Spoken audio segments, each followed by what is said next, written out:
കാണികൾക്ക് ഒരുപക്ഷെ ഇതിനു മുമ്പ് ദർശിച്ച സൗഖ്യം, അഭിമാനം എല്ലാം നേടിയെടുക്കാൻ സാധിച്ച വടക്കൻ വീരഗാഥ, അതിൻ്റെ പുതിയ ശബ്ദ അനുഭവം ഞങ്ങളൊന്നും അതിനുവേണ്ടി പണിയെടുത്തിട്ടില്ലെങ്കിൽ പോലും ആധുനിക സാങ്കേതിക വിദ്യ വളരെ ഭംഗിയായിട്ട്, ഒരുപക്ഷെ ഇതിനെ കണ്ടു കഴിയുമ്പോൾ അന്ന് ഇതൊക്കെ ആകാമായിരുന്നു എന്ന് പറഞ്ഞ അഡ്വാൻസ് പോലും ഇല്ല, DTS അല്ല, ഇതൊന്നും ഇല്ലാത്ത ഒരു കാലഘട്ടത്തിൽ നമുക്ക് അത്രയും വലിയ ഫിലിമിലാണ് ഷൂട്ട് ചെയ്തത്, ഡിജിറ്റൽ അല്ല. ഇത്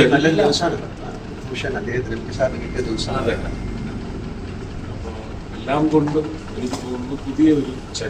സിനിമ ചരിത്ര രചന നടത്താൻ വേണ്ടി ഒരു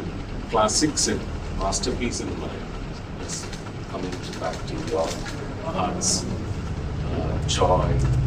ജോയ്സ് അത്രയും